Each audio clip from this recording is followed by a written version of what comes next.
కంటి అద్దాల నుండి శాశ్వత విముక్తి పొందండి. లాసిక్ సర్జరీ 14,000 మాత్రమే. వివరాలకు సంప్రదించండి. ఓ కుటుంబం ఎదుర్కొంటున్న అనారోగ్య సమస్య తీవ్ర విషాదానికి దారితీసింది. ఓ తల్లి తన కడుపున పుట్టిన 2 పిల్లలను అతి కిరాతకంగా కత్తితో నరికి చంపింది. హైదరాబాద్ శివార్లోని గాజల రామారంలో హృదయాన్ని కలిచివేసే సంఘటన చోటు చేసుకుంది. 32 ఏళ్ల తల్లి తేజస్విని తీవ్ర మానసిక ఒత్తిడిలో ఉండి తన 2 చిన్నారులను హత్య చేసి అనంతరం తన ప్రాణాలు తీసుకుంది. తేజస్విని ఆమె 2 పిల్లలు హర్షిత్ రెడ్డి, ఆశిష్ రెడ్డి జన్యుపరంగా ఒక కంటి వ్యాధితో బాధపడుతున్నారు. ఈ సమస్యకు కారణంగా ప్రతి 4 గంటలకు ప్రత్యేకంగా మందులు వాడాల్సి వచ్చేది. మందులు మానితే చూపు సరిగా ఉండేది కాదు. ఈ బాధ రోజురోజుకు తేజస్విని శారీరకంగా మాత్రమే కాదు, భావోద్వేగ పరంగా కూడా బలహీనంగా మార్చింది. ఇంత తీవ్ర విషాదానికి దారితీసిన ఈ ఘటనపైన మరింత సమాచారాన్ని మా ప్రతినిధి ప్రేమ అందిస్తారు. జీడిమెట్ల పోలీస్ స్టేషన్ పరిధిలో ఉన్నాం. మనం 2 రోజుల క్రితం చూసినాం. జీడిమెట్ల పోలీస్ స్టేషన్ పరిధిలో తేజ అనే ఒక మహిళ 2 పిల్లల్ని గొంతు కోసి తను కూడా అపార్ట్మెంట్ నుంచి కిందికి దూకి ఆత్మహత్యకు పాల్పడిన సంఘటనకు సంబంధించి చాలామంది చాలా రకాలుగా మాట్లాడుకుంటున్నారు. అయితే ప్రస్తుతం మనతో పాటు వారి కుటుంబ సభ్యులు ఉన్నారు. నిజానికి వాస్తవంగా ఏం జరిగింది, అసలు ఎందుకు ఇంతటి దాష్టికానికి ఒడిగట్టాల్సి వచ్చింది తేజ? చాలా మంచిదంట. అతను తన కుటుంబ సభ్యులు కావచ్చు, తన భర్త కావచ్చు చాలా బాగా చూసుకుంటారు. కానీ ఏమైందో తెలియదు. ఒకసారిగా ఇది జరగటం అసలు మా కుటుంబం మొత్తం కన్నీటి నుంచి బయటికి రావట్లేదని చెప్తున్నారు. ఒకసారి కుటుంబ సభ్యులతో మాట్లాడదాం. ఇదే వారి అపార్ట్మెంటు, మహేష్ ఎన్క్లేవ్ సంబంధించిన అపార్ట్మెంటు. వీళ్ళది 204 ఇది ఫ్లాట్. సో కొంతమంది మనతో ఉన్నారు, మాట్లాడే ప్రయత్నం చేద్దాం. అమ్మ చెప్పండి, మీకు ఏమవుతుంది? చనిపోయిన అమ్మాయి కావచ్చు, 2 అబ్బాయిలు కూడా. తేజస్విని చెల్లి వాళ్ళ అమ్మాయి, పెద్దమ్మని అవుతాను నేను. తనకి 2019లో కరోనా వచ్చింది బాగా. అప్పటి నుంచి కొద్దిగా హెల్త్ పరంగా మానసికంగా కొంచెం ఇదైపోతుంది. పిల్లలకి పెద్ద అబ్బాయి కొంచెం హెల్త్ ప్రాబ్లం ఉంది, హాస్పిటల్లో చూపిస్తున్నారు. డాక్టర్లు 16 సంవత్సరాల దాకా ఏమి గ్యారంటీ చెప్పలేమన్నారు. ఇంకా తన మానసికంగా బాగా ఇదైపోయి ఆర్థికంగా తల్లిదండ్రి పరంగానే భర్త పరంగానే ఎలాంటి వాళ్ళకి ఇబ్బందులే లేవు. మా మరిది గారు సింగరేణిలో జాబ్ చేస్తారు, బాగా చూసుకుంటారు. భర్త కూడా కంపెనీలో చేస్తారు, ఇక్కడ హైదరాబాద్లో ఫార్మసీలో. ఆయన బాగా చూసుకుంటారు. ఫ్యామిలీ పరంగా ఇటు నుంచి కానీ భర్త నుంచి కానీ పుట్టింటి నుంచి కానీ ఎలాంటి ప్రాబ్లమ్స్ లేవు.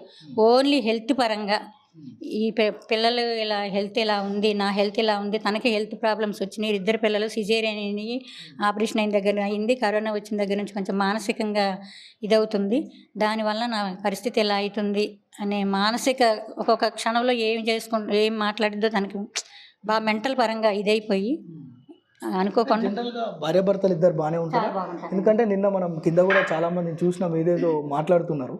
అంటే జనరల్గా మీకు తెలిసి మీ సొంతం మీ చెల్లె కనుక మీ మరిది గారు ఎలా చూసుకునేది? ఎవరిని? తనని, తేజని కానీ పిల్లల్ని కానీ. ఉంటారండి. మా మరిది గారు మాత్రం చాలా బాగా చూసుకుంటారు. అసలు ఒక్కతే కూతురండి, చాలా బాగా చూసుకుంటారు. అసలు ఇప్పుడు ముందు మేము బాధపడేది అది, వెళ్ళిపోయిన వాళ్ళు ఎలా ఎలాగైనా తీసుకురాలేము. ఉన్నోళ్ళు ఇప్పుడు వీళ్ళు ఏమవుతారని మేము ఇప్పుడు నిన్నట్టు నుంచి బాధ, వీళ్ళనట్ట కాపాడుకో. ప్రాణం కూతురు అంటే ఆయనకి అసలు ఎంత ప్రాణంగా చూసుకుంటారండి. అసలు అది ఏది కావాలన్నా భర్తను అడిగిద్దో లేదో తెలియదు, కానీ డాడీ నాకు ఇది కావాలంటే అంత దూరం నుంచి వచ్చిన బిడ్డకి ఇచ్చే అంత ప్రేమ ఆయనకి. ఇప్పుడు అసలు ఆ బిడ్డని ఎలా మర్చిపోతాడు? ఇప్పుడు వాళ్ళిద్దరిని మేము ఎలా కాపాడుకోవాలని మేము నిన్నటి నుంచి అసలు మా చెల్లితో ఎంత బాధపడి వాళ్ళిద్దరిని కాపాడుకుంటే కొన్నాళ్ళ పాటు వాళ్ళతో ఉందాము, మన ఫ్యామిలీని పక్కన పెట్టాను, వాళ్ళ దగ్గర ఉందామని ఆలోచనతో ఇప్పుడు కూర్చొని నిర్ణయాలు తీసుకుంటున్నాం మేము. వాళ్ళని కాపాడుకోవటమే బాధ్యత. వెళ్ళిన వాళ్ళు మనం ఎలాగో తీసుకురాలేము. అది ఆరోగ్యపరమైన సమస్యలు అంటున్నారు, ఎంతకాలం నుంచి ఉన్నాయమ్మా? కరోనా అప్పుడే కొంచెం మానసికంగా బాగా ఇదైపోయిందండి. తర్వాత బాగానే ఉంది. ఇప్పుడు కొంచెం హెల్త్ పరంగా తనకి బాగోట్లేదు. 2 ఆపరేషన్లు అయ్యి కొంచెం మనిషి వీక్గా ఉంటుంది. దానివల్ల కొంచెం ఇబ్బందిగా ఉంది. ముందు పిల్లోడి హెల్త్ ఇష్యూ ఒకటే తనకి బాగా మానసికంగా బాగా ఇదైపోయింది. ఇంకా పిల్లోడికి మీరు మాట్లాడితే జీవి రెడ్డి గారు ఏమంటున్నారు అంటే, ఈ సంఘటన మొన్న జరగక ముందు ఇంట్లో ఏమైనా చెప్పారా? అంటే తను ఏమైనా డిస్టర్బ్ కావడం, లేదంటే మీలాంటి వాళ్ళకి ఏమైనా చెప్పడం? అదే రోజు 4:02 జరిగింది. అక్కడ 3:30 మా చెల్లి ఫోన్ చేసిందంట. వీడియో కాల్ చేసిందంట. చేస్తే మాట్లాడిందంట. మాట్లాడితే ఏం చేస్తున్నావు అమ్మా అంటే పడుకున్నా అందంట. మరి పిల్లలు ఏరంటే కింద ఆడుకోవడానికి వెళ్ళింది అందంట. మరి సైకిల్ వేసుకుని ఆడుతున్నారు, పడిపోతారమ్మా, నువ్వెందుకున్నావు పైన కిందకి వెళ్ళంటే వెళ్తానులే అని అందంట. 3:30 కాడి నుంచి 3:30 వరకు బాగా మాట్లాడేటప్పుడు కూడా తన మనసులో ఏమైనా చేసుకోవాలని ఉంటే ఆ మాటలో ఎక్కడో ఒకసారి కొంచెమన్నా తన బాధను వ్యక్తపరిచేది. కానీ ఎప్పుడూ మాట్లాడినట్టే ఫ్రీగా మాట్లాడిందంట తల్లితోటి. ఎప్పుడు మాట్లాడినప్పుడే క్యాజువల్గా మామూలుగానే మాట్లాడిందంట. 3:30 అది అయిపోయింది, 4కి ఇలా చేసుకుంది. 3:30కు మాట్లాడిన తర్వాత 4 గంటలకు.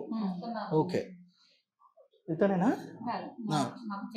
ఓకే, అంతేనా? ఇంకా ఇంకేమీ లేదండి, అంతేనండి. అంతేగాని ఇక్కడ వేరే ఇష్యూస్ ఏం లేవు ఫైనాన్షియల్గా కానీ ఇలా? ఫైనాన్షియల్ కల్లా ఆయనకేమైందండి, మళ్ళీ ఫైనాన్షియల్ కల్లా అసలు ఎలాంటి ప్రాబ్లం లేదు. అంటే పిల్లల్ని పట్టించుకోరు, హెల్త్ ప్రాబ్లమ్స్ చేపట్టి నన్ను కూడా పట్టించుకోరు అని కొంతమంది అంటున్నారు. అంతే, మీరు ఇంతకంటే స్పెండ్ చేయకపోవడం కరెక్ట్ కాదు. అదే అన్నా నేను ఇప్పుడు ఆమెతో మాట్లాడింది. అదే మాట్లాడుతున్నాను. నేను అదే చెప్పాను. ఒక చోట ఒక్కొక్కటి రాస్తున్నారు. ఇదొకటి కూడా నేను అందుకే అడుగుతున్నాను. మీరు ఇప్పుడు చనిపోయిన దగ్గర నుంచి యూట్యూబ్లో అనేక రకాలుగా వార్తలు వచ్చినాయి, ఆర్థిక పరంగా చనిపోయిందని.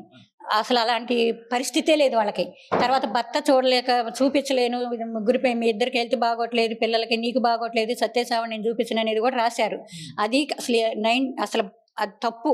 మేము ఖచ్చితంగా ఈ విషయాలు ఏ యూట్యూబ్ వాళ్ళు ఇచ్చారో దాన్ని నేను వినియోగదారు ఫారంలో వేస్తాను. కొంచెం దీని నుంచి కోలుకున్న తర్వాత అది ఎవరిని అడిగి రాశారు?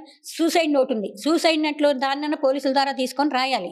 లేదా స్టేట్మెంట్ మా దగ్గర ఎవరి దగ్గర నుంచి తీసుకోలేదు, ఎవడో ఏదో చెప్పిండు. ఇప్పుడు బయట వాళ్ళకి ఎవరికి తెలియదు కదండి, ఎన్నో రకాలు చెబుతారు. ఇప్పుడు ఎక్కడో దేశం మీద జరుగుతున్నాయి, ఆర్థిక ఇబ్బందులు చనిపోయారనో, భర్త చూడలేదు చనిపోయారు, అలాంటిది ఏది ఇక్కడ లేదు కదా. తెలుసుకొని ఎవడన్నా బయటోడు ఎవడన్నా వచ్చి మాట్లాడినప్పుడు ఫ్యామిలీకి సంబంధించినోడు కాదు, వాళ్ళు ఏదో సంబంధించింది చెప్పుంటాడు ఎవడెవడు దుర్మార్గుడు. అది చెప్పి రాయటం కరెక్ట్ కాదు కదా. ఫ్యామిలీలో తెలుసుకోవాలిగా. లేదు భర్తను అడగండి, లేదు తల్లిదండ్రులతో మాట్లాడండి, అట్లా తెలుసుకొని రాయాలి కదా. యూట్యూబ్లో ఇచ్చినవన్నీ నేను స్క్రీన్ షాట్లు తీసి పెట్టించాను.